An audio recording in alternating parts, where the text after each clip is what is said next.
नमस्कार, मी अतुल मुकुंद गायकवाड, राहणार लोम, तालुका खंडाळा, जिल्हा सातारा। मी ॲग्रिकॉस स्टुडंट आहे। गेली 10 ते 15 वर्ष झाले मी शेती करत आहे। माझ्या शेतीमध्ये दरवर्षी नवनवीन प्रयोग मी करत असतो आणि यावर्षी आपण घेवडा पीकची लागवड केलेली आहे। जो घेवडा केला, या घेवड्यासाठी कोणतं वाण वापरलेलं आहे? आपण हे घेवड्याचं वरुण म्हणून जात आहे। राहुरी कृषी विद्यापीठाची वरुण म्हणून जाते, सर्वात जास्त उत्पन्न देणारी ही जात आहे। त्यामुळे आपण या व्हरायटीलाच जास्त प्राधान्य देतो, कारण याची एकरी उत्पादकता आणि रोगप्रतिकारक क्षमता खूप चांगली आहे। याच्यावर येलो मोजॅक नावाचा एक व्हायरस असतो, तो जास्त प्रमाणात येत नाही। एकरी उत्पादनाचा हिशोब केला तर वरुण जातीला 2000 ते 2500 किलो एकरी शेंग सापडते। ओके, ह्या सीझनला घेतला, दरवर्षी व्हरायटी चेंज होते का? म्हणजे सीझन वाईज तुम्ही व्हरायटी आता कसं आहे, आपण तिन्ही सीझनचा विचार केला तर माझ्या अभ्यासानुसार तिन्ही सीझनला मी वरूनच घेवडा करतो, कारण ही व्हरायटी सगळ्यात जास्त उत्पन्न देणारी आहे, रोगाला कमी बळी पडणारी। पण तिन्ही हंगामाचा विचार केला तर तिन्ही हंगामाचे उत्पन्न वेगवेगळे आहे, कारण पावसाळ्या सीझनला वातावरण पोषक असते, मान्सून आलेला असतो, त्यामुळे त्यावेळेस एकरी उत्पन्न खूप चांगले येते। पण त्यावेळेस माझी बेड सिस्टीम असते, त्यावेळेस आपण बेडवर घेवडा करतो। साधारणतः 3.5 फुटाची बेड आपण ट्रॅक्टरच्या साह्याने टाकतो आणि त्यानंतर आपण टोकन यंत्राच्या साह्याने आपण दोन ओळीतील अंतर 18 इंच आणि 2 रोपातील अंतर 6 इंच ठेवून लागवड करतो टोकन यंत्राच्या साह्याने। आणि इरिगेशनसाठी आपण ड्रीप तुम्ही पाहू शकता, इथं प्रत्येक ठिकाणी आपण एक, आता उन्हाळा आहे म्हणून आपण बेड केलेले नाहीत, पावसाळ्याच्या वेळेस आपण पाण्याचा निचरा व्हावा म्हणून आपण बेड करत असतो आणि आपण इथे ड्रीपचा वापर केलेला आहे। डबल लॅटरल, उन्हाळ्यामध्ये डबल लॅटरलचा आपण इथं वापर केलेला आहे, कारण एका लॅटरलवर पाणी पुरत नाही घेवड्याला। तुम्ही या पिकासाठी कोणकोणत्या फवारण्या घेता?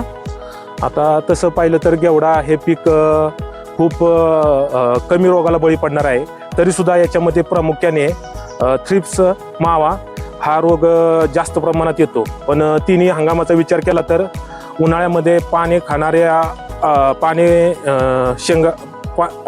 अळ्या, शेंगा कुरतडणारी अळी आणि मावाचा प्रादुर्भाव जास्त होतो।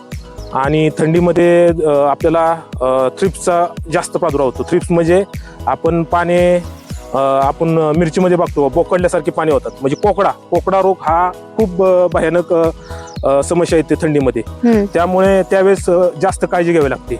पण उन्हाळ्यामध्ये, आता हा जो प्लॉट आहे, आपण उन्हाळ्यामध्ये 1 फेब्रुवारीची लागवड आहे, विशेष काय अशी जास्त फवारणी करावी लागली नाही।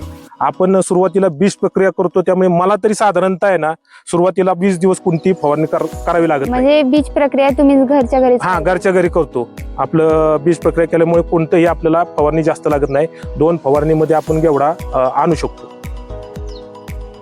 आणि आपण ओली शेंग पुणे मार्केटला पाठवत असतो आणि या ओली शेंगेला सर्वात हायेस्ट रेट साधारणतः 100 ते 120 रुपये किलो पुणे मार्केटला सुरुवातीला दर बसतो। आणि त्यानंतर आपण ते पीक काढल्यानंतर पुन्हा एकदा आपण याची मशागत वगैरे करून, रोटर वगैरे मारून पुन्हा नवीन पीक 1-1.5 महिन्यानंतर परत ते करत असतो। दादा, तुम्ही या पिकातून सुरुवातीला जसं सांगितलं की वर्षाला एकरी तुम्ही हे 4 ते 5 लाख रुपये कमवता, पण ते कसं कमवता? म्हणजे त्याचं कसं आहे बायफर्गेशन? कसं आहे, घेवडा पीक मी तुम्हाला आधीच सांगितले, सपोज माझा आता एप्रिलमध्ये मी नांगरट केल्यानंतर शेणखत वगैरे टाकतो। सुरुवातीला मी पहिला लॉट जो 1 मेला घेतो, तो लॉट साधारणतः 1 जुलैला तोडा येतो आणि त्या लॉटला सर्वात मला हायेस्ट दर सापडतो। त्यावेळेस मला साधारणतः 100 ते 120 रुपये किलो दर सापडतो। तर मला साधारणतः सपोज 2000 टन शेंग सापडली, 2000 किलो, तरी मला 100चा दर धरला तरी 2 लाख रुपये होतात। आणि एक साधारणतः खर्च 20 ते 30 हजार रुपये, जास्त काय घेवड्याला खर्च येत नाही, कारण त्यावेळेस बाजारच जास्त असतात। आणि त्यामुळे मला ते पहिल्या लॉटमध्ये साधारणतः 2 ते 2.5 लाख रुपये होतात। आणि दुसरा लॉट मी करतो साधारणतः 1 सप्टेंबरला। 1 सप्टेंबरला का करतो? कारण अवकाळी आपल्याकडे साधारणतः ऑक्टोबरला आपल्याकडे परतीचा मान्सून सुरू झालेला असतो, त्यावेळेस शेतकऱ्यांना बाकीचे पिके सोयाबीन वगैरे काढलेले असतात, कोणाकडे प्लॉट रिकामा नसतो। पण आपण ती संधी शोधून आपण त्यावेळेस घेवडा पीक करत असतो, कारण आपल्याला माहिती आहे मार्केटचा अभ्यास आपण केलेला असतो की आपल्याला दर कधी सापडणार आहे। त्यामुळे साधारणतः 1 नोव्हेंबरला माझा तोडा येतो, त्यावेळेस पण सरासरी 80 ते 90 रुपये मला दर सापडतो। त्यावेळेस थोडासा माल कमी सापडतो, कारण वळवाचे पाऊस जादा असतात, त्यामुळे थोडासा माल कमी सापडतो, तरी सुद्धा मला साधारणतः 1500 किलो माल सापडतो। आणि त्या 1500 किलोमधून 80 ते 90चा दर धरला तरी 1 लाख रुपये होतात। त्यानंतर मी 1 फेब्रुवारी लागवड करतो, म्हणजे ही आत्ताची लागवड. आत्ताची लागवड आपण बेडवर करत नाही, कारण बेडवर केलं तर पाण्याचा निचरा जास्त होतो, एवढ्याला पाणी पुरत नाही. आणि आता तुम्ही पाहू शकता या लॉटमधून सण माझा अपेक्षा आहे की 1500 ते 2000 किलो माल सापडेल. आणि आत्ता दर यावर्षी कमी आहेत, जरा युद्धजन्य परिस्थिती असल्यामुळे थोडेसे दर कमी आहेत, साधारणतः 60 रुपये दर चाललेला आहे. तरी सुद्धा मला आत्ता साधारणतः 1 लाख रुपये याच्यातून अपेक्षा आहे होतील. असा एक ओव्हरऑल 1 एकराचा वर्षाचा हिशोब केला तर मी तुम्हाला गॅरंटीने सांगतो 4 ते 5 लाख रुपये एकरी वर्षातून मी घेवड्या पिकातून नक्कीच कमवतो.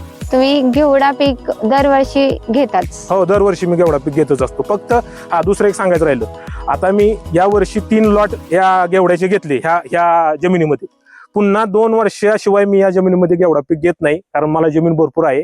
2 वर्षानंतर मी नंतर त्या जमिनीमध्ये घेवड्याचा विचार करतो, कारण नंतर सारखा घेवडा घेऊन ते उत्पन्न येत नाही. आपण दुसऱ्या जमिनीमध्ये तो घेवडा घेत असतो. ओके, म्हणजे अल्टरनेट करता तुम्ही? अल्टरनेट करतो. नंतर त्या जमिनीमध्ये घेवडा पीक घेतच नाही आपण.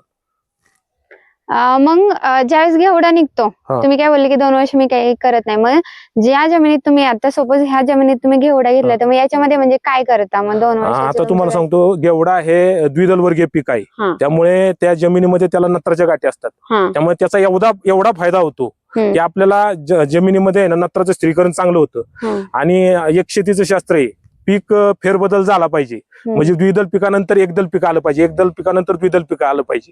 त्यामुळे आपण काय करतो, आता घेवडा नंतर घेतल्यानंतर आपण नंतर कधी कधी ज्वारी घेतो, शाळू घेतो, मका घेतो, ऊस घेतो.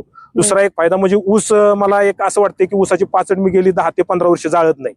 त्याचा फायदा मला भरपूर पाहावयास मिळतो. माझ्या जमिनीमध्ये ऑर्गॅनिक कार्बन 1% वर आहे, त्यामुळे ना माझ्या जमिनीला जास्त काही खर्च असा करावा लागत नाही. तुम्ही सॉइल सॅम्पलिंग वगैरे करता? हा, आपण 1-2 वर्षांनी सॉइल सॅम्पलिंग करत असतो.